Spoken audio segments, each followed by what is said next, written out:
friends, to Tanked Up, the podcast about video games and beer. I'm one of your hosts, Ben. It's episode 359, here with Aadil. Hey! And Lucy. Hi. Hi. I thought your audio would cut out or something. No, it's just my life.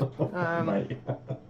It tends to dip in and out of this plane of existence. That's fair. Do you need a beer? Yeah, but it's like 3.8%, so like, what's even the point? Whose fault was that? It's always mine. But can I ask you two something? Mm. If you're off, I never see any dippers anymore. It's just like, what's going on? Ooh. Is it because there's no wheat? I don't have a dipper, No wheat. so I was hoping I could prove you wrong, but we'll see what I got. Well, you're in the fruitful place of Durham, aren't you? Yes, Durham. the northeast The bastion northeast. of British craft Exactly. beer. Just fruitful. You have everything up there. Perfect train lines, perfect transport, beer, everything Job you want up there. security.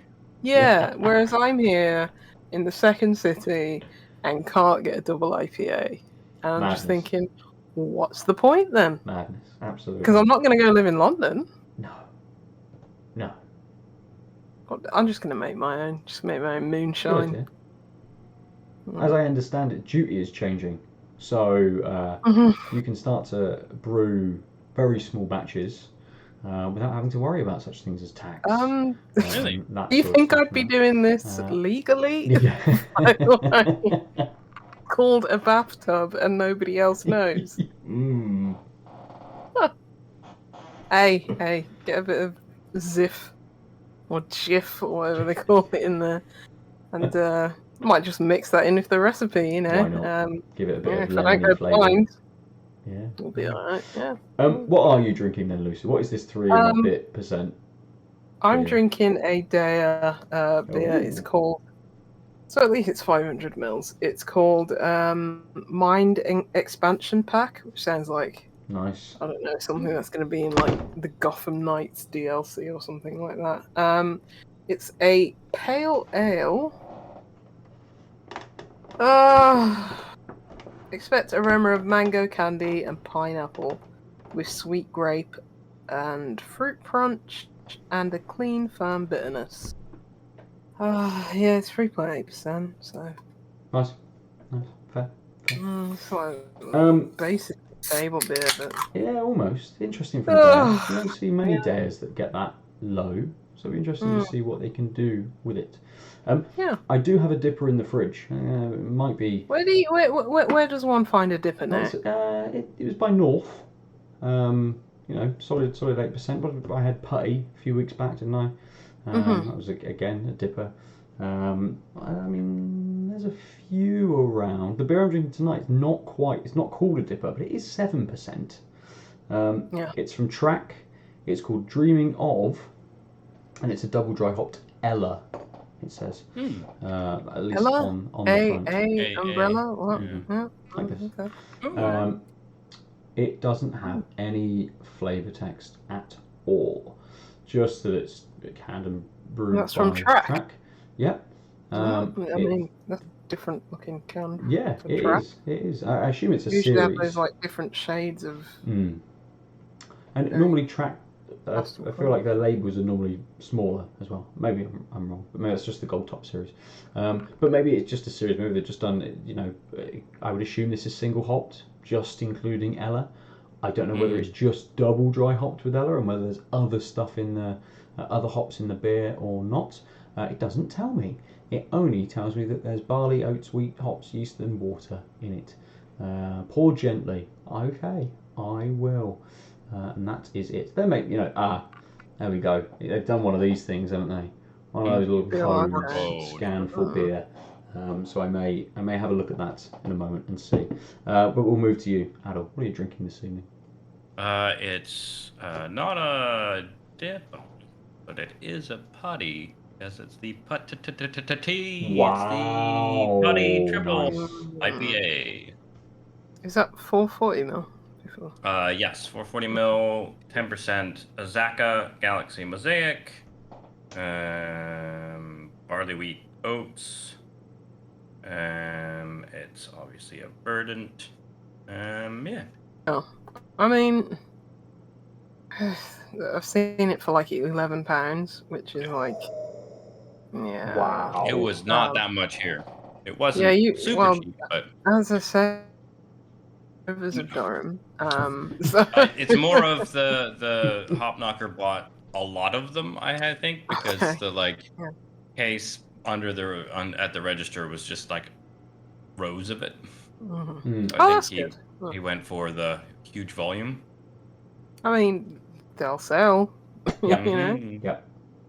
and it'll last on the shelves. So, if anything, you know, a deal doesn't go back 8 times a week. I'm sure they'll still be alright in a few months. What was the percentage of it? 10. 10. Okay. Okay. Is that a triple? Yeah. I think.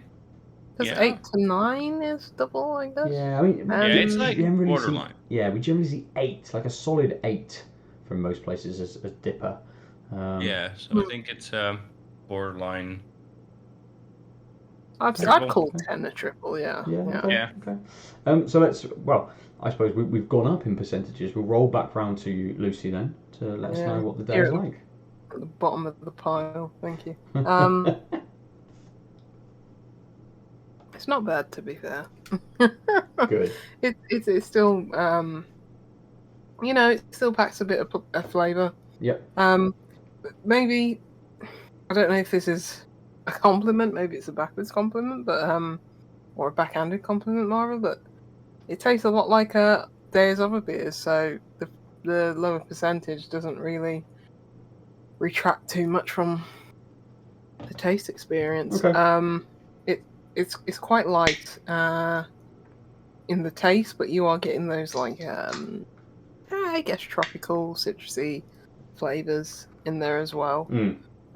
It says aroma of mango candy and pineapple. Fruit punch. Yeah, I guess I'm getting those citrusy tastes and flavors. Yep.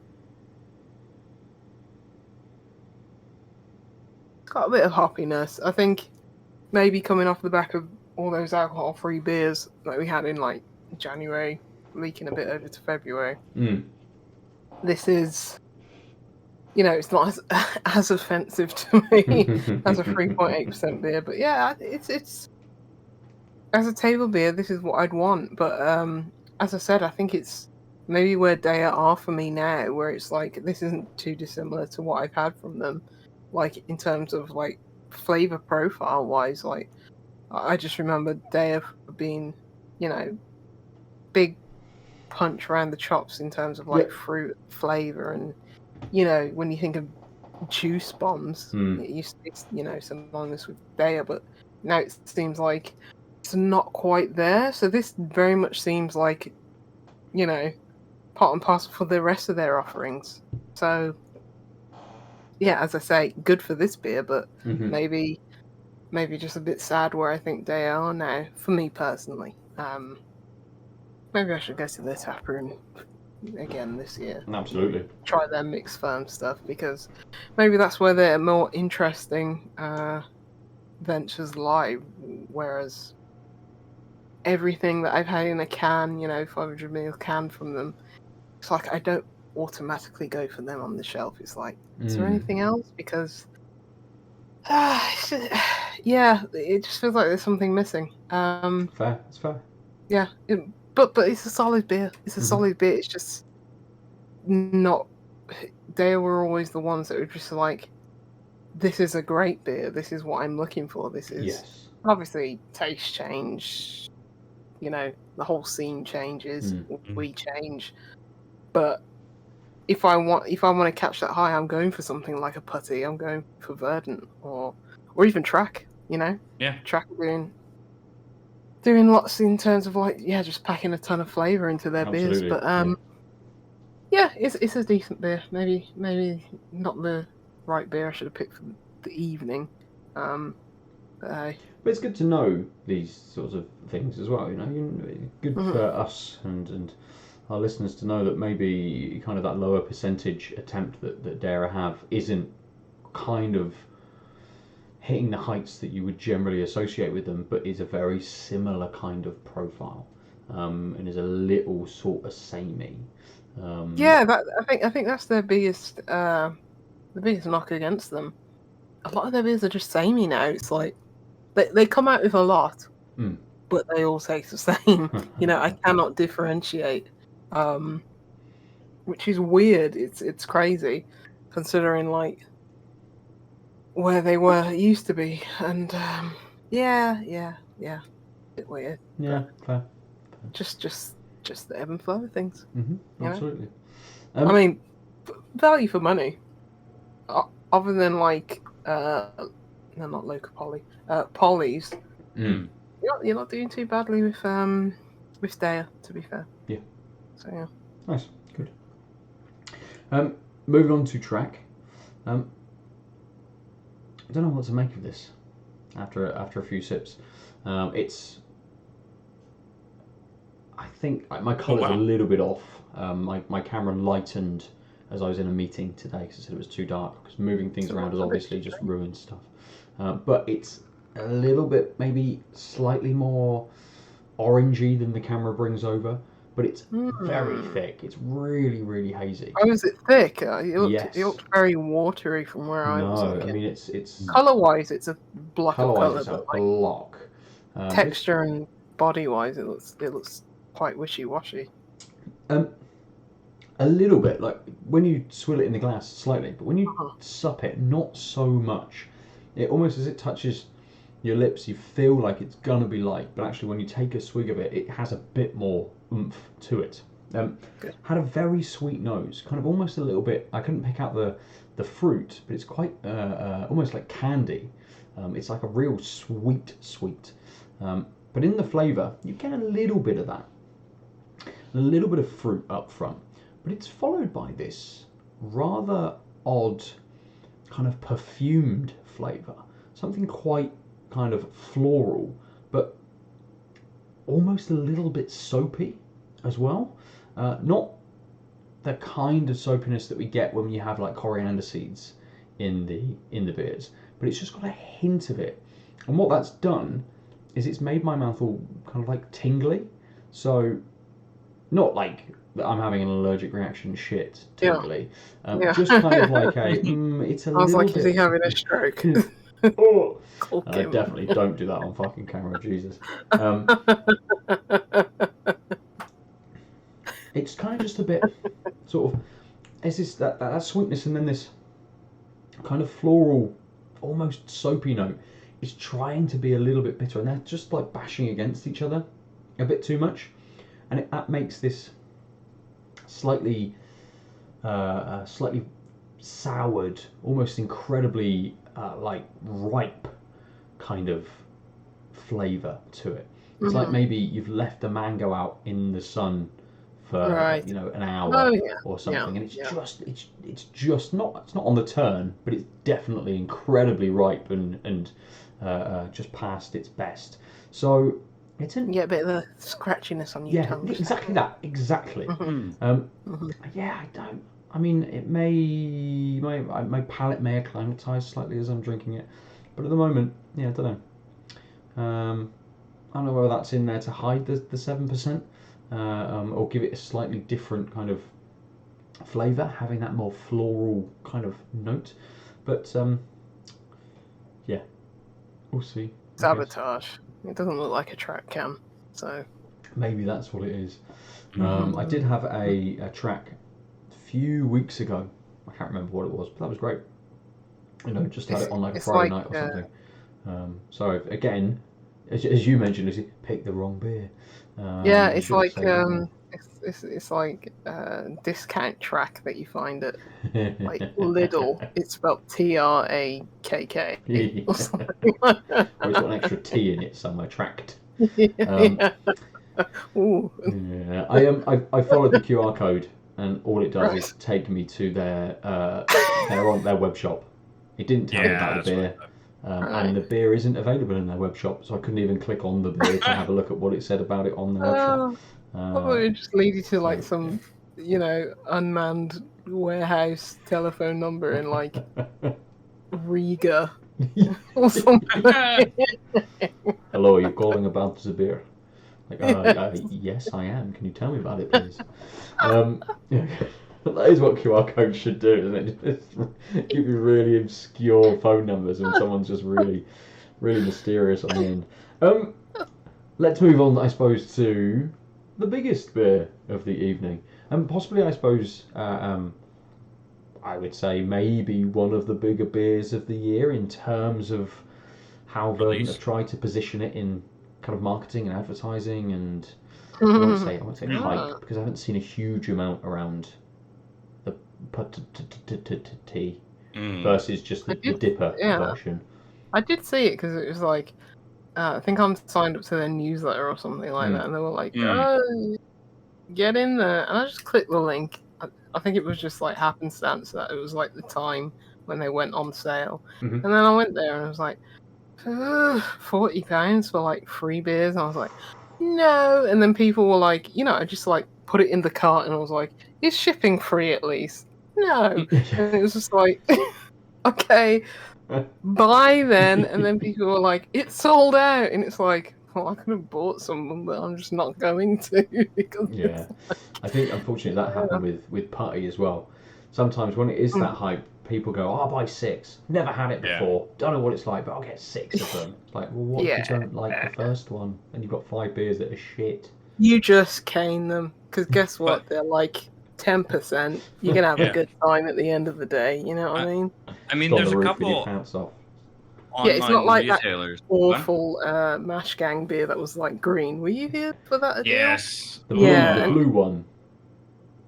Or, whatever color it was. Color, yes, the GIF. But just like that's like, what's the point of caning this? Not even going to get a buzz on 0.5%. So, yeah. Puttty, yeah. You just sell them on the black market, if anything. Yeah, fair. So, some of the online shops are 1 can limiting this, the Puttty. True, yeah. Because, Yeah, shout out to Left Field Beer, who are Birmingham based. They were selling it. But yeah, I think it's like two per customer or something like that. So it's got a lovely, slightly interesting, I would say, like somewhere between dank and vegetal rather, not vegetable. And then a nice little bitterness and some sort of tropical fruits on the back end of the nose. Oh, fruit and veg sounds like Puttty 5 a day. Yeah.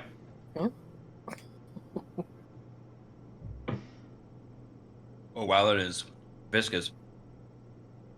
Oh. Did you, while you're ruminating, did you have the Puttty, Aadil? I didn't actually get a chance to get the Puttty, so I can't compare. Are they doing this on like tap anywhere? Because the release of the Puttty 2 Ts, that's how I tasted it. So I wonder if they're doing this on tap anywhere. Lol. I made the mistake of writing Puttty on tap, and Google's like, how to use plumber's putty with. Did you mean putty on taps?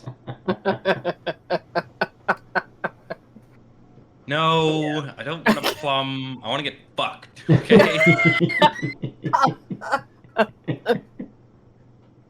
I think you've used the Google, 1 3 you letters should for know that. be better than this. Clearly, I've actually done my privacy restrictions, and you're not tracking me well enough anymore. Safe surf off. I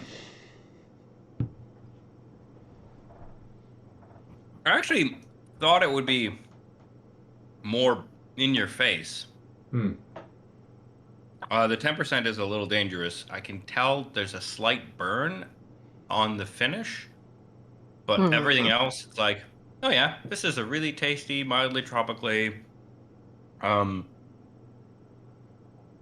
beer. I think I read a blurb when I was looking at things that said dense, and I didn't quite get what they meant until I had it.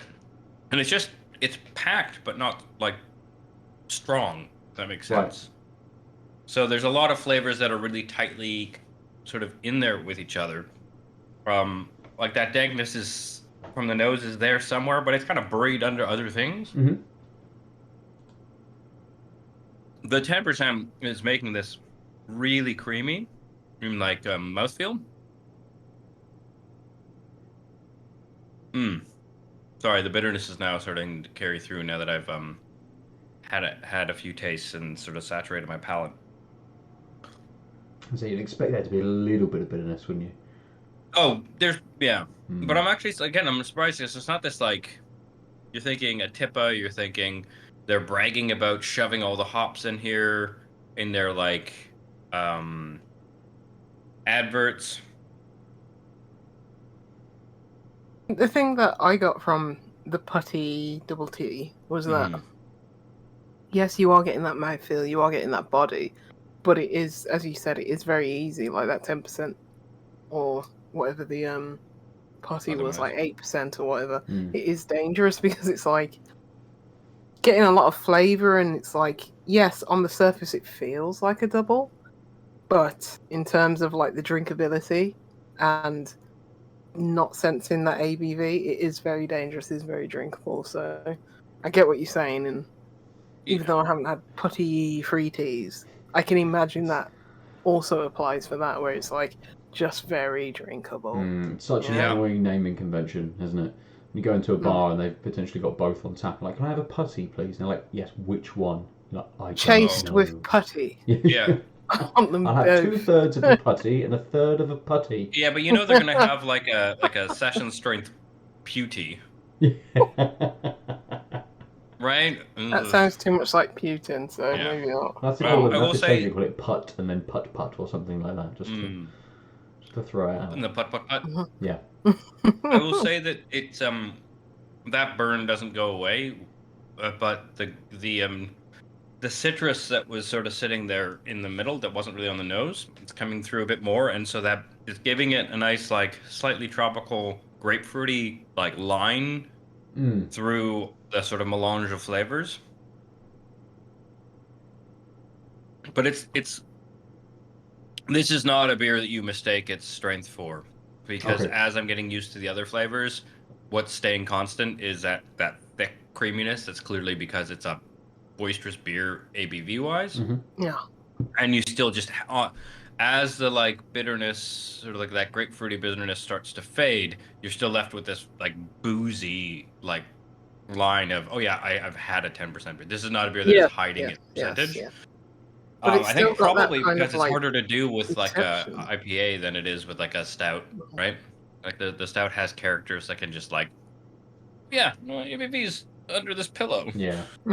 Yeah, I still think it has that kind of like deception where it's like, you know, it's a stronger beer, but it just, not that it doesn't feel like that, but it's just like you could drink multiple of them and not feel, well, I guess you'd feel sated, but like it doesn't have that, for me, the Puttty didn't have that dense, heavy kind of taste, so it's like, okay, it has the hallmarks of like a double IPA, and like it's packing a lot of punch in terms of its flavor, and you know, it's slightly viscous, but it's still very easy, and I think that's what I liked about the Puttty. Not anything to go completely berserk over, granted, but when I had it, it was just like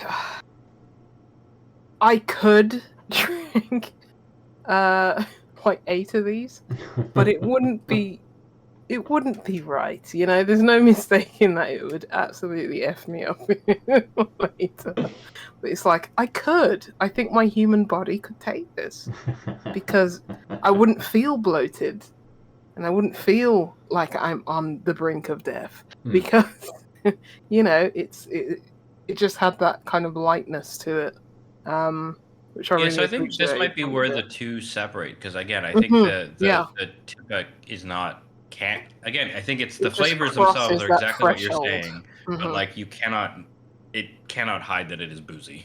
It just, those flavors are, I think because those flavors are really light, and like, again, I think they've managed to make the big beer sort of those flavors are dense but not boisterous, and so they're just Yeah. like knit together, and it's very easily drinkable because of that. Because you're not feeling like you're having a dippa. Well, this it's like I'm not feeling I'm having a tippa. Oh wait, yeah, I am. It's like I can feel that alcohol at the Okay. end. Yeah, Which I like the sound of that.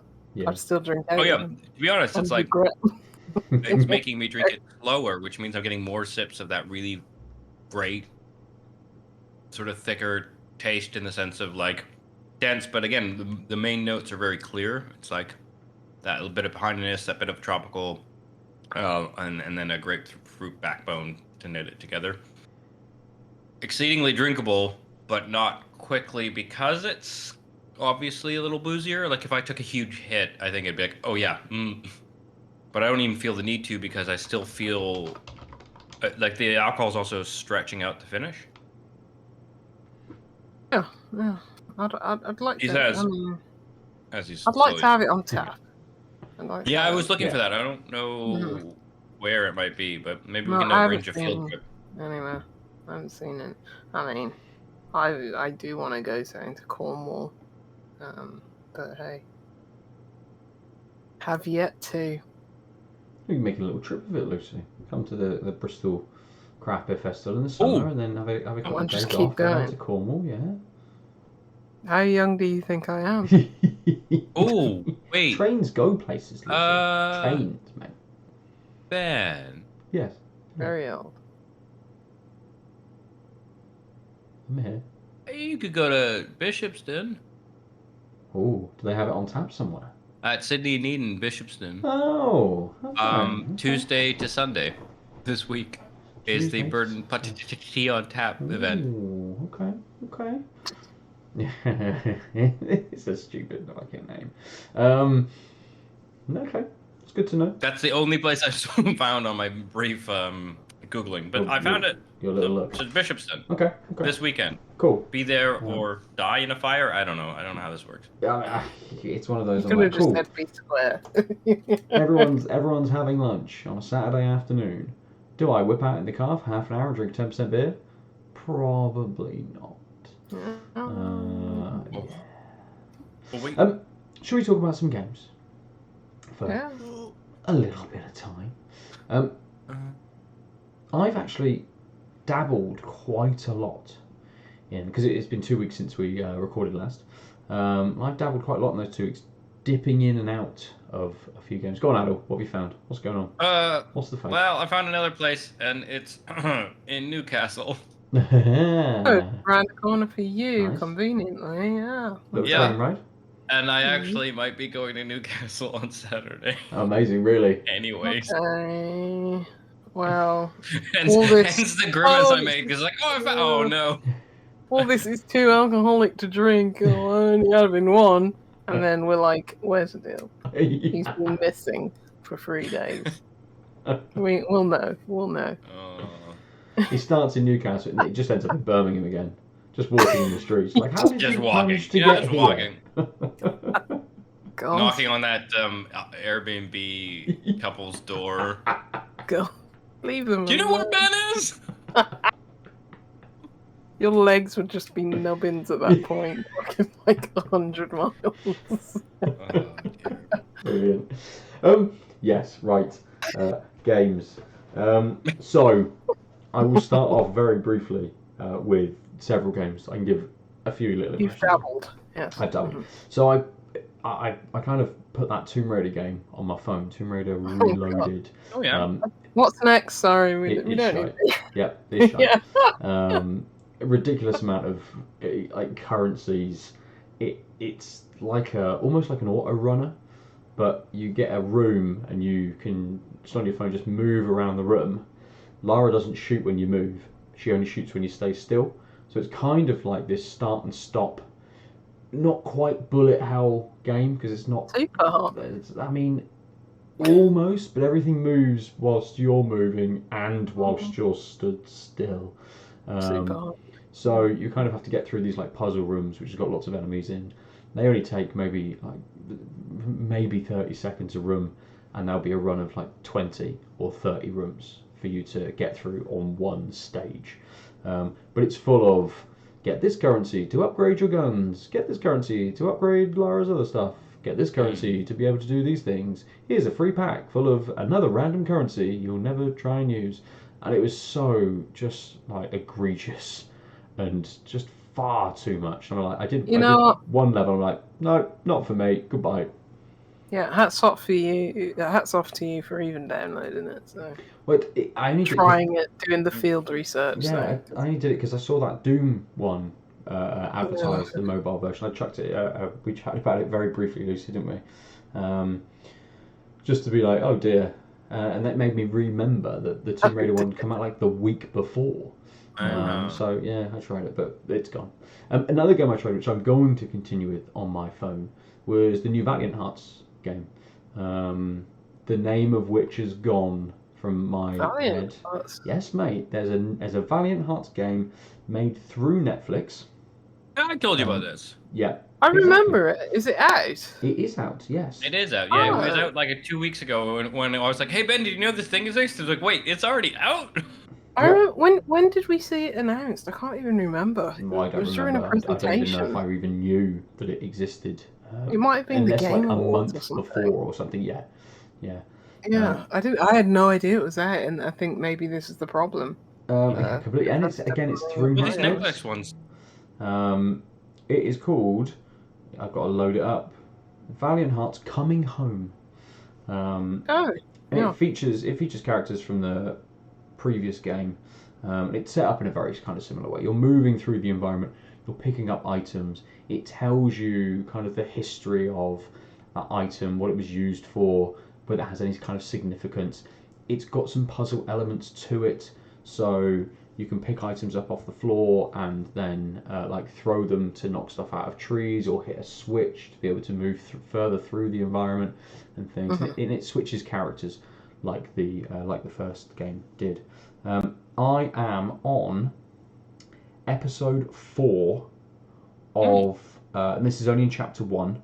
There's 3 chapters. I'm on episode 4 of 7. I think chapter 3 only goes up to episode 5. So there's about, that goes up to episode 7 as well, so 14. There's 19 different sort of self-contained levels across this. It follows, as I say, a couple of different characters. So I've yet to see whether it does kind of what the previous Valiant Hearts did, where suddenly like, oh, it's a car level, and we have to do a few various things in that sort of sense. And it changes the mechanics up very slightly to sort of to play with. So again, I've only dabbled in it, but it's more Valiant Hearts. If you like Valiant Hearts, you'll really enjoy it, and the music is great. Sort of the voice acting is really good. It has a really good kind of like atmosphere to it. So the sound design is fantastic. It says it's free on Apple phones. Oh really? Is there any like microtransactions? I thought it was a new Netflix exclusive. Oh, in-app purchases What the?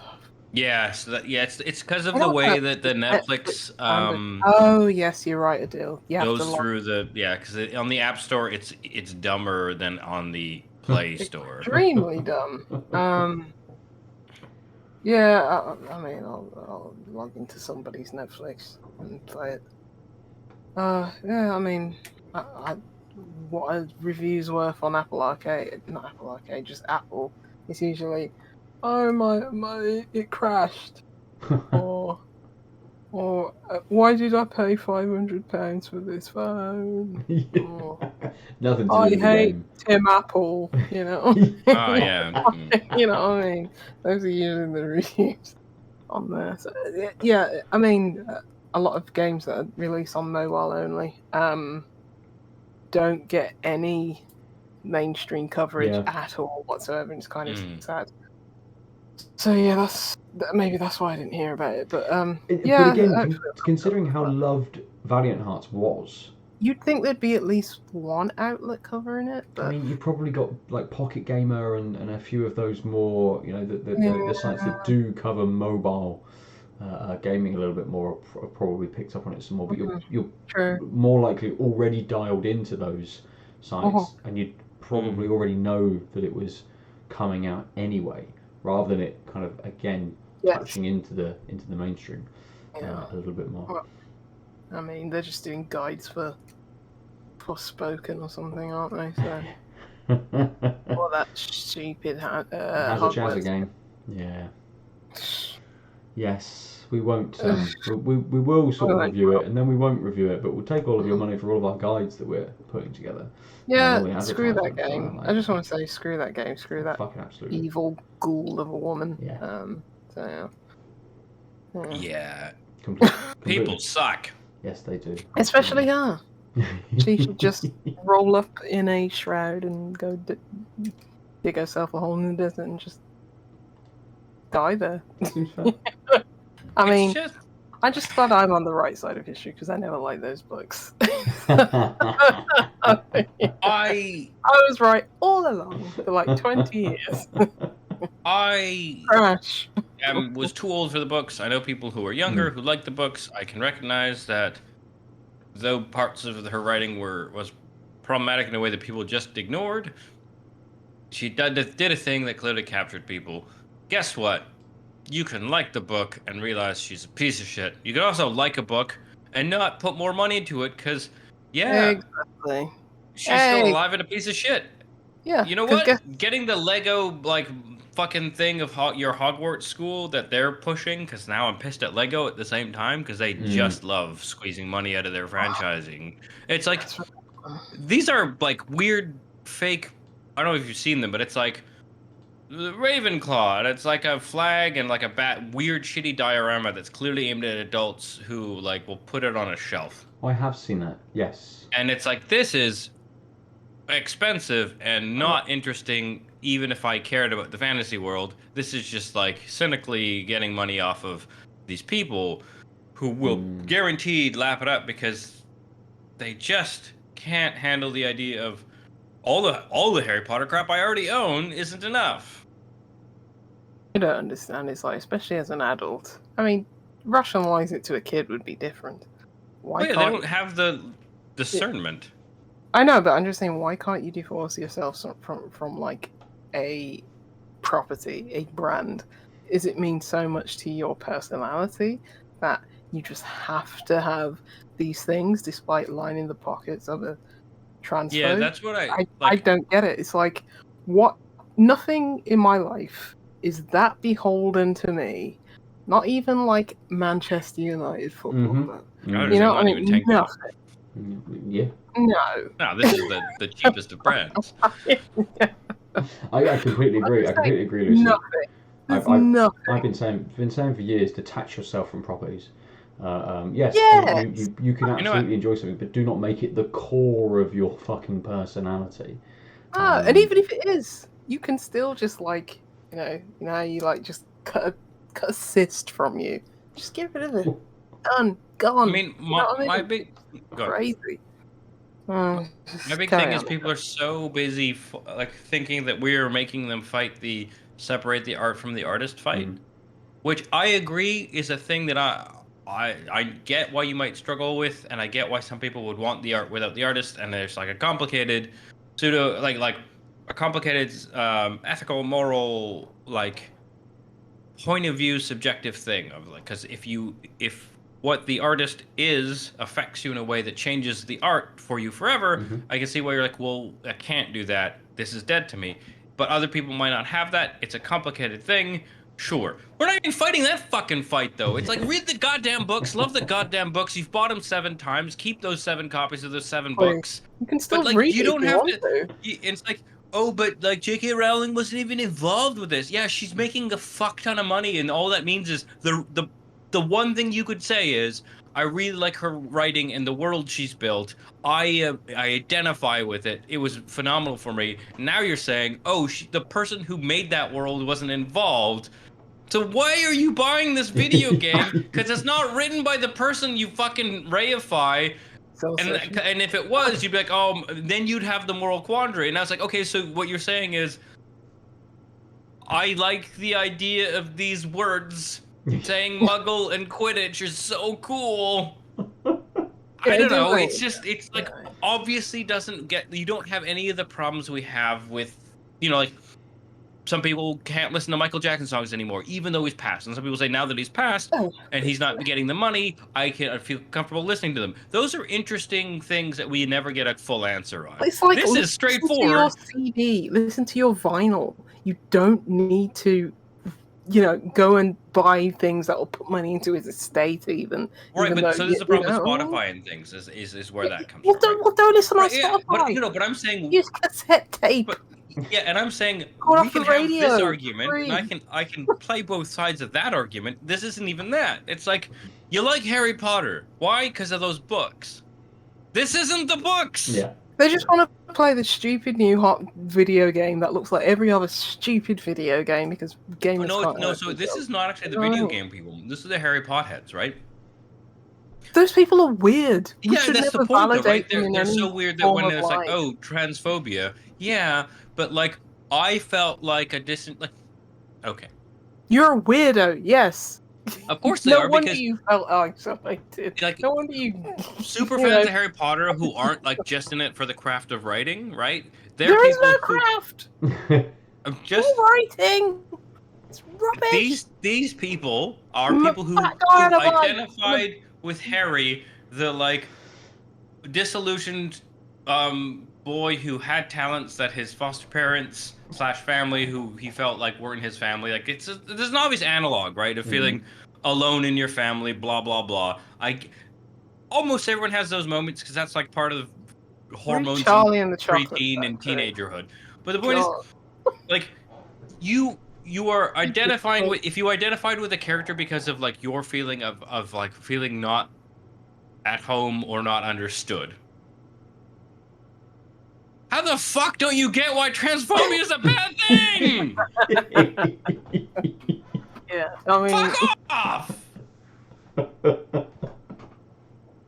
It's like also, this is a 10% beer. Just, I'm on 3.8 and I'm... Oh no, I'm just saying, I can tell because my rants will happen, but this is now a very audible rant. My volume has increased. Yeah. I'm glad that I'm not editing. Actually, you know what? I didn't even peek the mic there. That's nice. That's good. The game doesn't even look that good. I mean, one of the best memes I've seen is the fact that like you're like, dude. It's like, oh yeah, a bunch of memes are of the format of like innocuous thing. Oh, by the way, your professor mentor dude in the Harry Potter game dies at the end, no matter what the fuck you do. There's like a whole series of memes that are just like, looks like a totally different thing, and then the last bit is, he dies, you can't help it, it always happens, there's your game. And it's like, not only is that so good pinpoint, because it's like, I spoiled your shit, because you seem to care so much about it, I think that's bullshit. It's a bit aggressive, but also, the writing can't be that good if there's no way to change the ending. There's literally a Harry Potter part in like Elden Ring. Like, there's something of Lucaria, or whatever it is. Then I don't is that a Harry Potter thing? No, that's in Elden Ring. You see, the words are interchangeable. She just stole everything from every high fantasy thing. No, part in Elden Ring where you're like going through this literal like library.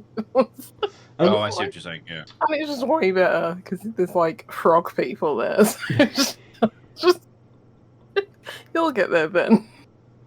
Good. You know the Wolfman, Aadil. I'm sure you fought the Wolfman. Yeah. Yeah, didn't you go through, the whole library and stone heads? Yeah, that's like Harry Potter, isn't it? How is that like Harry Potter? Because there are people with wands. Because Harry Potter is very generic. I see. So what you're saying is sorcerers are magicians or something. Is that not the whole of Harry Potter? No, because you have to. People with wands. No, because Lucy, Elden Ring can't be Harry Potter because otherwise you're like no. Your horsey would have to be Elden a movie. Ring. Harry Potter is Elden Ring, even though it came 20 years after. Harry Potter is still just generic and right. Let's move on from Harry Potter. Everything else. No, I don't have a game to talk about. I needed to have the rant out. See, I've still got. After this, I played Hogwarts Legacy, by the way. I bought it, and it's Lucy's game of the year, game of the decade. Game of the... When did the fucking Harry Potter one come out? We can move on. Steelbook version. Yeah. Talking of average games, I feel like I've stumbled upon an average game. And I will mention it momentarily. Wait, are we talking average or like IGN average? Is this like a 5 out of 10 or like a 7 out of 10? No, I think like solidly. I played about an hour and a God, half that of the was game. funny. It's probably Like, a we 5 out only of 10. review good games. That's why everything's. And it's like, no! What do you mean a AAA game is bad? So, It can't well, be. 'Cause right. people like it. So it's Here is a 7 out of very interesting point about the game that I have just been playing. 10. Mhm. I played an hour and a half of it. It's called Scars Above, and it's like a third-person shooter. It only Scars came of out what, sorry? Scars Above. It came out Above, a couple yes. of days ago. It's made by Mad Head Games, who I've never heard of before, but it's published by Prime Matter, who have done a load of various things. Looking on Steam, Mad Head Games have put out quite a few games that I've never heard of before. Mad Nicholson games? Mad Head Games. The publisher is Prime Matter, which is part of Play On, which used to be Kosh. Oh, okay, That sort of those people. And so far, it's a very, very average third-person shooter. In the kind of blurb, it very much calls it a AA game, and yeah, it absolutely is. Some of it looks nice, some of it plays quite well, but it is quite kind of just very standard so far. It reminds me mostly of Outriders. It's not quite quite a Gears of War clone. It's not a cover-based shooter and that sort of stuff. It is a little more just straight up third-person shooter. A little slow, but it does an interesting thing with kind of like different elemental weapons. You kind of pick up, but again, it's all very average, right? You just pick up materials in the world, and the 3D printer that just happens to be in your backpack, because it's the future and that exists, can make a like a flamethrower now for the gun that you've got. Yeah. Or it can make a freezing thing. Yeah, there's like numbers coming off like the enemies, and there's no loot, is there? Well, there's colored loot. Or... There's not really loot. You're not upgrading. There's no RPG kind of elements to it. It is just literally there's a flamethrower, like an energy gun, which is the first one. I've unlocked the freezing gun as well, and there's some nice, interesting interplay in being like, cool, this enemy that I've got coming towards me, I know that it's weak to fire, but actually if I freeze it, it will freeze in place for 5 seconds. And I can keep shooting it, and I get combos, so I get additional points. But actually, if I've frozen it and I use the flame gun on it, it actually does reduced damage because it's frozen. So the fire doesn't work quite as well. So you've got to be a bit more clever about the combos that you're kind of using, which is interesting. And as I say, I've only played an hour and a half of it, so I haven't fully explored what that full range of things kind of might be. But it's not the only thing pulling me through. The story's got a little bit of interest to it. It almost started off with a bit of kind of Observer vibes from what was Observer 2018, 2019, something like that. And it has that sci-fi horror element to it. And I think if you're coming down off of what was that one called? Whatever the Dead Space clone was that came out very recently. And then Callisto Protocol, and then Dead Space remake. If you're looking for another game in that space, you could absolutely jump into this and have a good time. It's probably not. It's not the same level of quality as those games. I don't think it's trying to sell itself as the same level of quality as those games. It is 30 quid, so it's not a 65, 70 pound.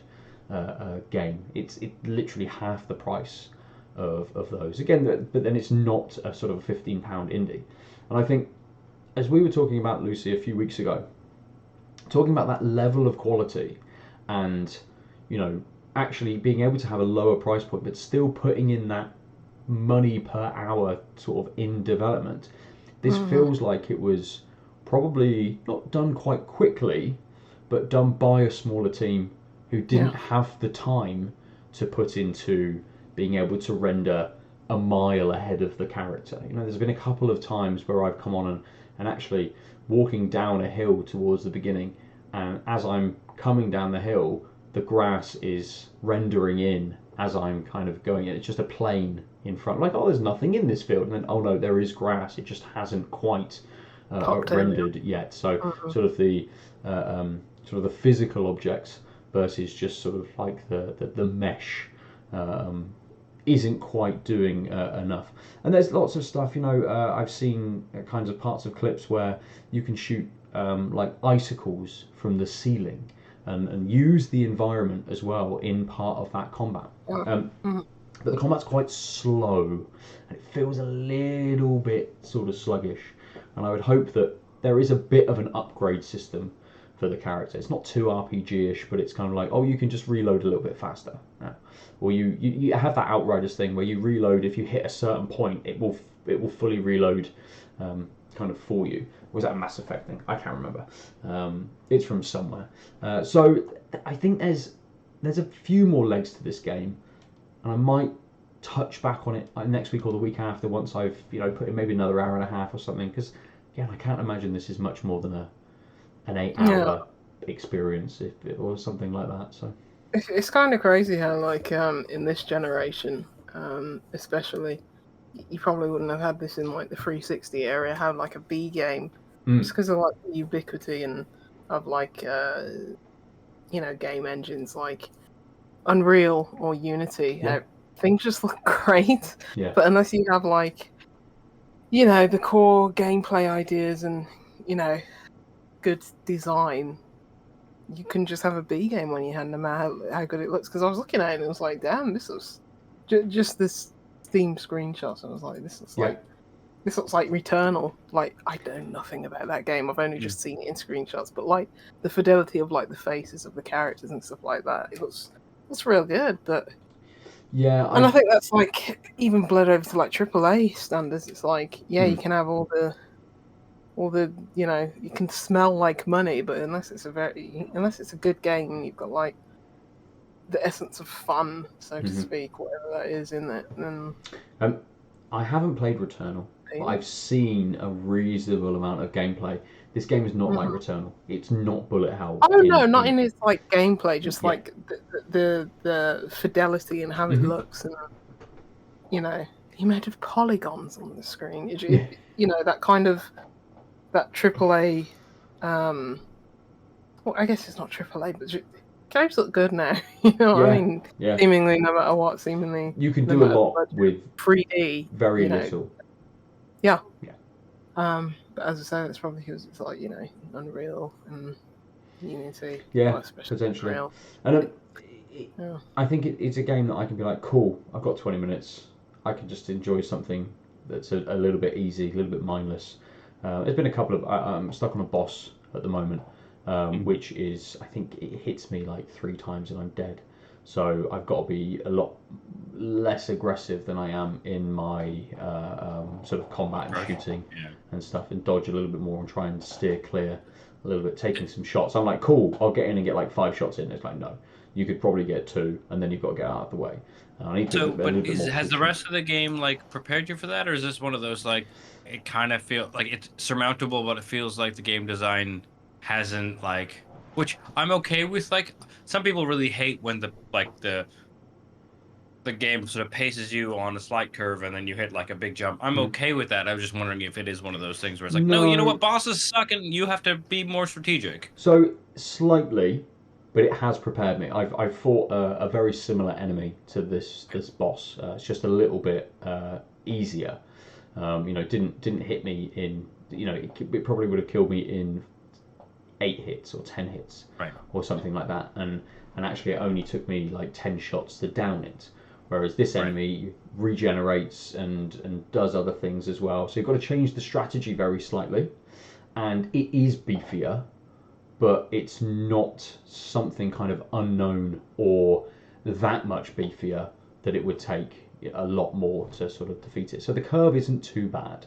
It's got lots of like kind of Well,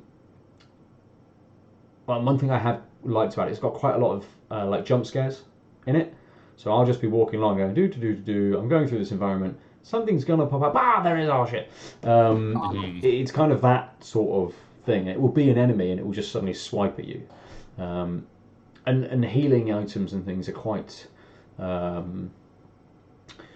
not sparse, but it's almost got like the Dark Souls bonfires as well, where you've got like this pillar, you go to the pillar, and all of the enemies will regenerate if you go to the pillar. But it will give you your health potion, not a potion, Right. stim or whatever the fuck they call it in the future.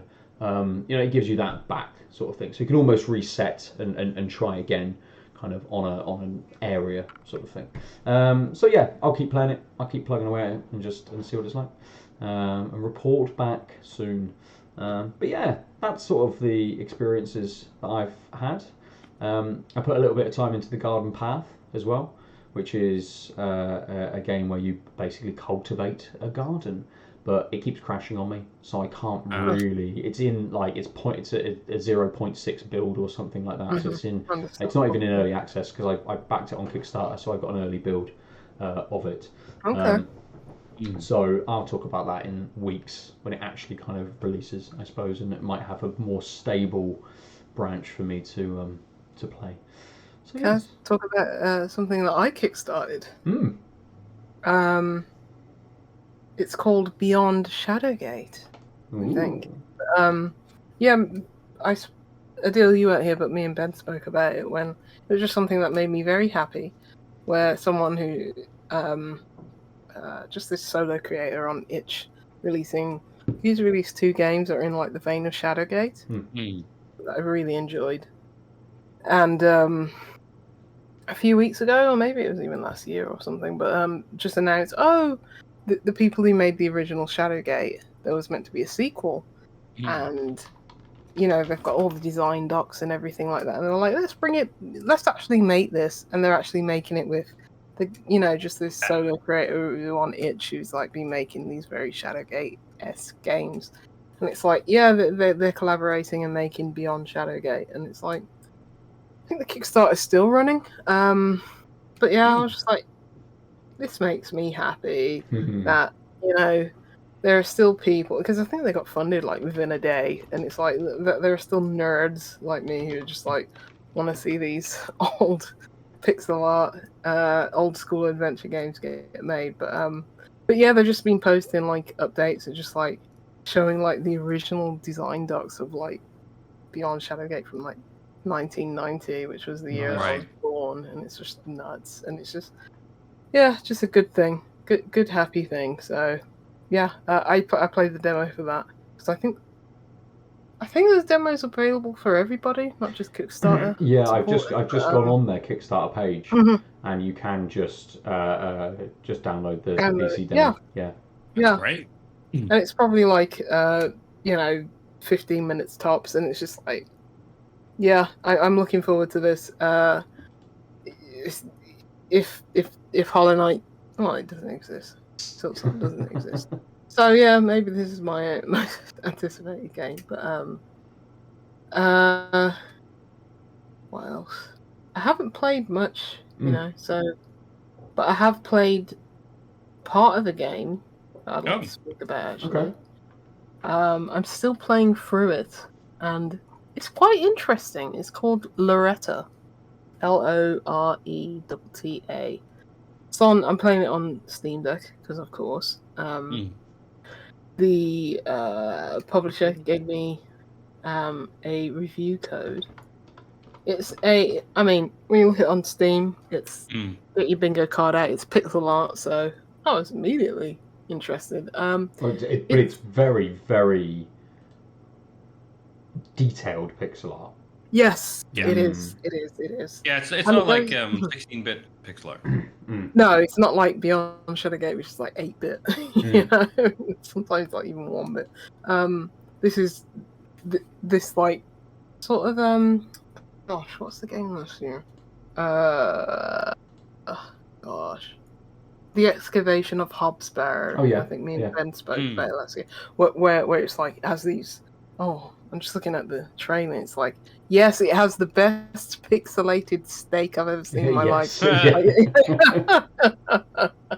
But it like zooms in from like being very, very detailed pixelated to like zoomed out and like, you know, a bit less detailed. It looks more of that like, you know, 16, maybe 32 bit like art style. But it's interesting because how I thought it was, it's not on the Steam page. I don't think there's a point and click tag, which is suitable because you look at this, it's like 2D pixelated. You think, oh, is this like point and click?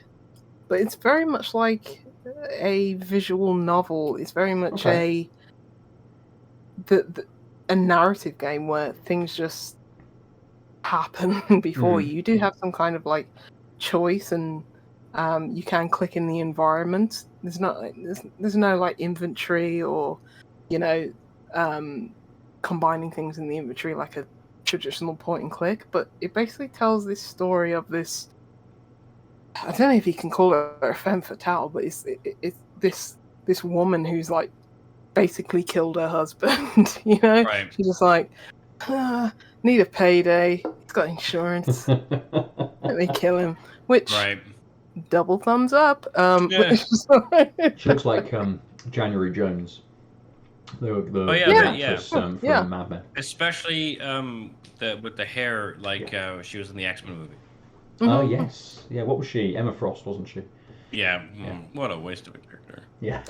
Not saying she's a bad actress. I'm saying that like that role was garbage. Absolutely. But it seems like I don't know how early on I am. I think I'm a few chapters in.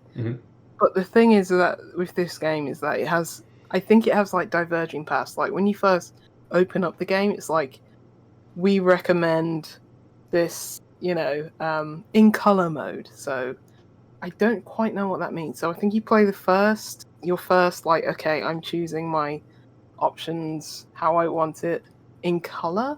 And I think like there's a black and white because this game's set in like the 1940s. So I think there's like kind of a more noir version, cinematic noirish version. Right. And you can like maybe stem from like, you know, different junctures, like different options and stuff like that, and see the story through at different points in the story. But as far as I know, because I haven't finished it yet, but it's just like, oh, okay. But I have reached a certain point where it was like, should I kill my husband? Should I not? And I was like, okay, let me see what happens if I don't kill my husband. And it was like, oh yeah, you know, they didn't kill the husband, live happily ever after, or something like that. I don't think it's quite like that, but it's like, but that's not what happened. And it's just like basically rewound. And it's like, no, actually, it's like, okay, I did kill my husband. And then it seems like it's pathing on that. And it's really interesting. It's like, this is definitely made by like someone who, let's say, majored in the film. You know, it's pulling off a lot of like, you know, bemused, you know, disenfranchised wife. Maybe like Dave Goodfellas was told from the perspective of the wife or something like that, and it's just like, or the Godfather Part 2. It's just like, and they actually went through with killing their husbands. It's told from like a really different perspective that you don't usually see in games, or maybe in media at large, and it's very cinematic. It's very, okay, we're jumping from scenes where, you know, just cutting straight away from this scene to that scene. It's very dramatic. It's very cinematic in that sense, and it's interesting. As I say, not all the way through, but definitely looking to play some more of it. But I think it's made by developers where English is not their first language. Yeah, but it's a Russian developer. Yes, but you can't tell that. Like, the prose is still very good. Usually I say that, and it's like, there's few spelling mistakes. You know, the prose doesn't quite flow as well. There's like some direct translation, various, you know, but not in this sense. It seems like whatever localization they did have, or maybe they're, you know, the developers are just very competent spoken and written English. Mm. It doesn't feel like that. You know what I mean? It's written very well. And I don't want to,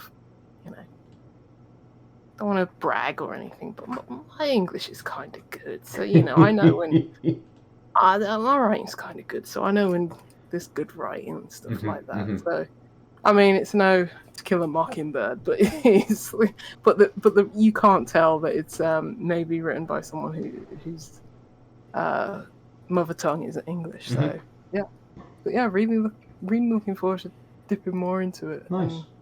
Pixel art it's good. It's good. Like I like the differences in the art style. Sometimes when the camera's a bit more pan back, you don't see the characters' faces. Everything's a bit less detailed, and then it does these close-ups of the characters, fully detailed faces and stuff like that. And the greatest steak I've ever seen in a video game.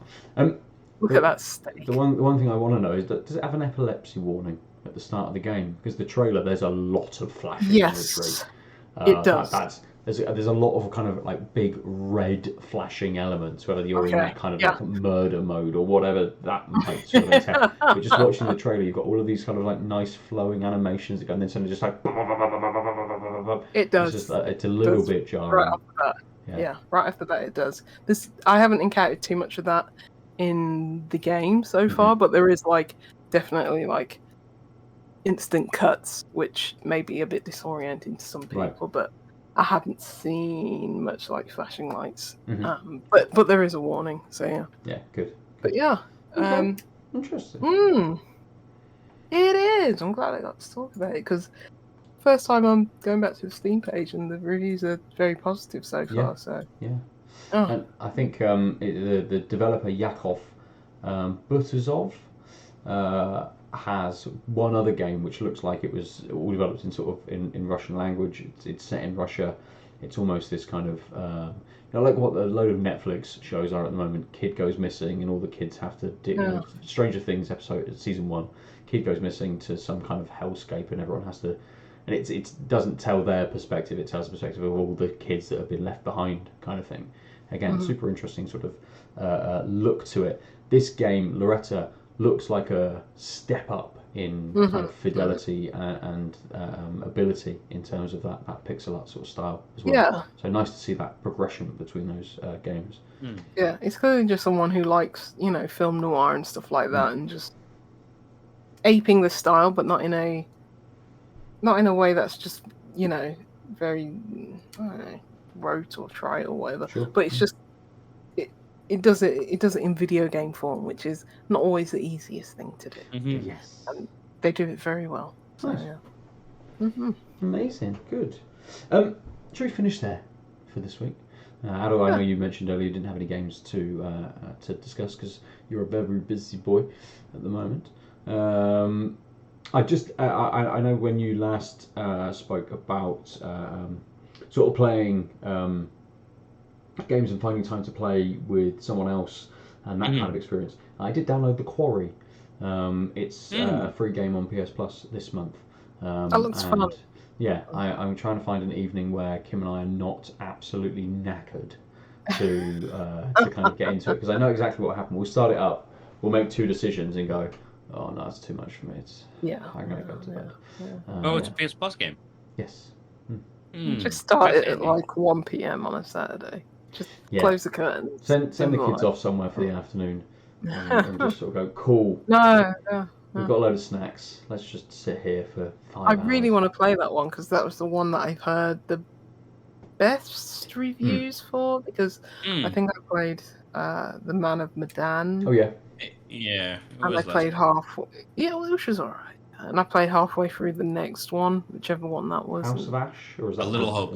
A Little Hope, and that was not good. Like I got like to the bad, the scary part. It wasn't good. Based on that, I didn't even I stopped sort of grepping what they were doing, and I didn't even know The Devil in Me came out. Oh yes. Is that yeah. the one set in Iraq or? It's a group of documentary filmmakers. So there's I think it was House the of Ash or castle? House of Shadow or something was the Iraq one where they were kind of Right. in the caves or the tomb or something like that. Okay. And then Yeah. Devil in Me was the one after that. So there's 4 in Oh, I that missed one. series. Yeah. So yeah. I'd play the Quarry, but I continually think with every release that they do, which really, big fan of that studio just from Until Dawn. Yeah, Until Dawn bought a lot of goodwill, right? Yeah, I keep thinking, what a flash in the bottle, Well, I can't remember what the mobile. It wasn't a mobile game. It was a PlayStation 4 game, but you played it on your mobile, and it was built in the same engine as Until Dawn. And it was one of those. I can't remember what they called the service. It was Play Something, where you had those quiz games that you and I had all played a reasonable amount of. Again, I can't remember what they were called. Like Knowledge is Power and stuff like that, where you're using your phone to input those things. They made a game like Until Dawn for that kind of system.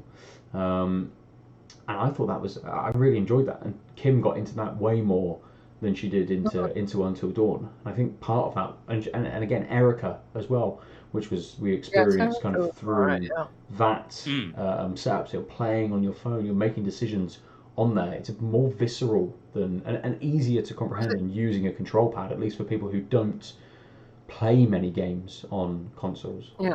Was it called Hidden Agenda? Yes, it was. Nice. Yeah. I like that game as well. Mm-hmm. So I'm super interested in getting into the Quarry. Just finding that time. That it's not just going to be a bit of a drain. It's a good PlayStation Plus game. Yeah, absolutely. Perfect. Okay, let's just finish on a note on our beers for this week. Lucy, we'll come to you for the Deya, for the little Deya. Yeah, it was good. It was good. I can't. There's no negatives about it. I mean, it's a 3.8% beer, but it still packs, a lot of flavour. I mean, I think people have just gotten very good at making table beers. I've got a Brew by Numbers table beer downstairs. It'd be nice to know how they compare, but it's like usually save them for when you want to have a meal, you want to have something a bit lighter or something. But without, as I say, bringing into the fact that I think it just tastes like a lot of other Deya's beers. I think instead of bringing it down, I'm just gonna elevate it up and say, as a 3.8% beer, it's quite flavourful. Probably had a bit more body than you'd expect for a table beer. Decent, fruity, light but not watery. Decent, very good, and it's 500 ml, so you can have a big dinner with it, I guess. Nice. I'm gonna track down a similar route to you, Lucy, and talk this beer up a little bit, because actually it started to get a bit better the more I drank it. Those two flavours, that sweetness and then that kind of more floral note, started to be a little bit more cohesive as they both dulled slightly. So that kind of floral note was drawing away from that sweetness quite a lot, and it was a little bit, as I say, a little bit soapy and quite kind of fragrant, not quite perfumey, almost that kind of, really kind of alcoholic, fragrant sort of flavour to it. But it pulled away from that sweetness. But the more I drank it, the more those two flavours pulled together. That little bit, and you're kind of picking out maybe just a little bit of orange and a few other kind of sort of maybe more sort of like blood orange. But is it that because of those fragrant kind of notes just adding into that fruitiness? But it started to feel a little bit better, and I absolutely, even though I love a big beer and I love it doing lots of big things from the off, actually if this beer had been sort of the flavour from the midpoint at the start, I would have been absolutely fine with that. And it not being this, hey, look at these big flavours that we're doing, and then going, oh no, these aren't working together. And it had just been, they've dulled down a little bit. I did have a quick look on the bottom. It was only brewed at the start of the year, so towards the end of January. So I did wonder whether those, like how green it was with those flavours not kind of going into, or how old it was with that bit of separation of them. But it's not old in any way at all. Yeah, It's no. not that young Yeah. either. So Yeah. it's interesting. I like Ella as a hop, but I don't know what else is going on in this. Again, to have that kind of clash at the beginning, but it got better as I drank it. It might be one where you open it, have a couple of sips, and then put it down for 20 minutes and come back to it. Have a Deya table beer instead, whilst you're waiting for this to sort of acclimatise and. It's a good idea because I had a was it Holy Goat beer yesterday? I think it was called Demeter, like the god. Yep. And it was so bitter, which I like. But it was like, okay, I'm gonna sip this slowly. And by the time I remembered to go back to it, it was like, oh, this is just like soupy, and it's lost its carbonation and all. So yeah, double parking is good. Yeah. Occasionally, yes. Wow. Something you probably don't want to double park. The I mean, I would. tea. I absolutely would. Aadil, how was it? I mean, I'm been nursing it. I have this much left, and I agree with Lucy. I wouldn't mind if I had another one to just pour right away. It once you get used to it. So I will say, by the end of the 440, that alcohol burn that was lingering is gone. So you could easily back to back these, and I think probably I've just got enough of this 10% in me that it's doing. It feels like this last third has felt like how Lucy described the Puttty. Yes. No, I did that wrong because I said Puttty. So it'd be Puttty. Because Putt has a T. Put. Yeah. Puttty. Because putt, Yeah. golf putt is already in that Puttty. it feels really smooth. It doesn't feel in your face. Everything's just working. You kind of don't notice that it's strong. I will say that by the end of it, I'm now in that position. While I suspect that with the Dippa, it's immediate that way. But the thing is, I'm still tasting all those flavors. Yeah. If anything, the pininess has been pulled forward. So I've got this pininess. The grapefruit has moved it back a bit. Sure. And the tropical fruit is still there in about the same degree, but I just don't have the burn nearly as noticeably. It's a very excellent beer. Dangerously slow. Slow. He slurs so with slow. Yep, that is exactly what I was gonna say, and I didn't need to describe it because I just embodied it. That. Nice. Yeah. Perfect. All right. Yeah, Okay. the blurb is Newcastle's gonna be dangerously good, man. slow. You're going to be like the happiest person in Newcastle after we beat them in the League Cup. So, At least you're going Saturday. When's the League Cup? we've already Not for a while. Oh no, we did. That was last weekend. Jesus Christ, Yeah. time has just absolutely gone out. Who did we play Ben's yesterday? going back West in time. Ham. That's what My happens. God, just. They're the other United who don't matter. It's all fallen out of my head. It's fun. Yes, good. Let's finish there then before I fall asleep on camera. If you want to get hold of us, you can do so in lots of different ways. We're at Tanked Up Cast on the socials. I'm at Nova_47. Lucy is. Juicy Loose 9. And Aadil is. You can also go to outoflives.net to look at various articles. If you listen to us in audio form, you can go there to see the beers that we've been drinking and to watch along with the show, or go to our YouTube page on the Out of Lives YouTube channel to see that as well. You can come and join us in the Discord to talk to us about games and beers. Previous guest Stephen, Points of Brew, has started up another Discord channel where it's a little bit more beer heavy, let's say, and the conversations have been getting a little more into beer duty, brewing, politics of brewing, and those kinds of things. Very interesting to delve a little bit deeper into that space with new people, new friends. So yeah, potentially go there as well if you want to be a bit more beer heavy with your conversations. Rate and review us on your podcast service of choice because it always helps, and ultimately tell a friend get them to join in the conversation as well. I think that's all the places that we inhabit, the beers we drank, the games that we've been played. Words are difficult. We've been tagged. Have a goodbye. See ya.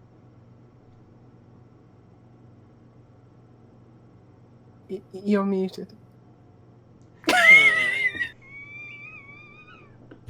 It's actually good because I yelled in a way that I don't normally do. Yeah, well, this is a... look, it's 10%, motherfuckers. Ciao. www.outoflives.net